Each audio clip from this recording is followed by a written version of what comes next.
Hello అందరికీ. ఇవాళ నేను వంకాయ బజ్జీ ఫుల్ ప్రాసెస్ చూపించబోతున్నాను. నేను ఆల్రెడీ వంకాయ బజ్జీకి వెజిటేబుల్స్ అన్నీ కట్ చేసి పెట్టుకున్నాను వంకాయలతో సహా.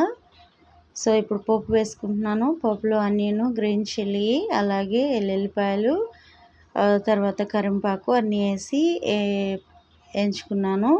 ఇవి బాగా మగ్గిన తర్వాత ఇందులోనే టేస్ట్ తగ్గ సాల్టు, పసుపు, కొంచెం ధనియాల పొడి, కొంచెం రెడ్ చిల్లీ పౌడరు యాడ్ చేసుకున్నాను. సో గ్రీన్ చిల్లీ సరిపోతుంది, కానీ రెడ్ చిల్లీ కూడా రెడ్ చిల్లీ పౌడర్ కొంచెం యాడ్ చేస్తే కలర్ కాంబినేషన్ బాగుంటుంది, అలాగే టేస్ట్ కూడా కొంచెం వస్తుంది.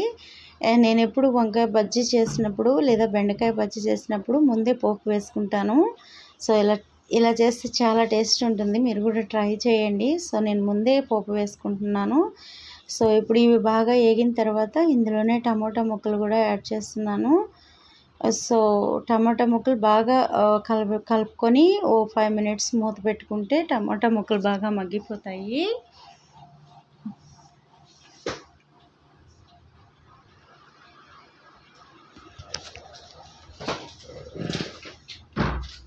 టమాటా ముక్కలు 5 మినిట్స్ తర్వాత బాగా మగ్గిపోతాయి. ఇందులోనే ఇప్పుడు కట్ చేసి పెట్టుకున్న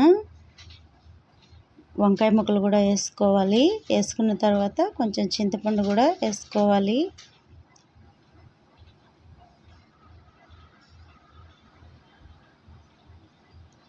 ఓ 5 మినిట్స్ అయితే ఇవి బాగా మగ్గిపోతాయి. వంకాయ ముక్కలు బాగా ఏగిపి మగ్గిపోతాయి. సో ఇప్పుడు మీరు అందులో ఎన్ని కావాలన్నా వాటరు యాడ్ చేసుకోవచ్చు. కొంచెం ఎక్కువగా పులుసుగా కావాలన్నా కొంచెం ఎక్కువ వాటర్ యాడ్ చేసుకోవచ్చు, లేదా తక్కువ కావాలన్నా కొంచెం తక్కువగా యాడ్ చేసుకోవచ్చు. సో నేను కొంచెం తక్కువగానే యాడ్ చేశాను, నాకు ఇలాగా ఉంటేనే ఇష్టము. మీకు ఎన్ని కావాలన్నా మీరు యాడ్ చేసుకోవచ్చు. మీరు వాటర్ యాడ్ చేసే ముందు వంకాయ ముక్కలు బాగా మగ్గించుకోవాలి. ఓ 5 మినిట్స్ అయితే బాగా మగ్గిపోతాయి.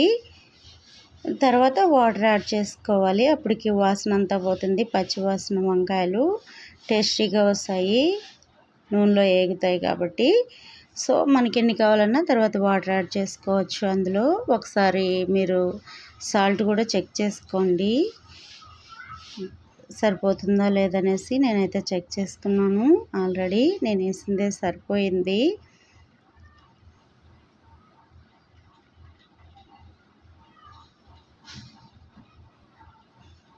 ఇప్పుడు టేస్టీగా వంకాయ బజ్జీ రెడీ అయ్యింది. చూడండి ఎంత కలర్ఫుల్గా ఉందో, అమ్మీ టేస్ట్ ఉంటుంది, మీరు కూడా ట్రై చేయండి. అందులో నేను లాస్ట్లో కొత్తిమీర వేసాను. సో ఇప్పుడు కొంచెం జీలకర్ర పౌడర్ యాడ్ చేశాను. సో స్మెల్ అండ్ టేస్ట్ అదిరిపోతుంది, మీరు కూడా ట్రై చేయండి, సూపర్గా ఉంటుంది.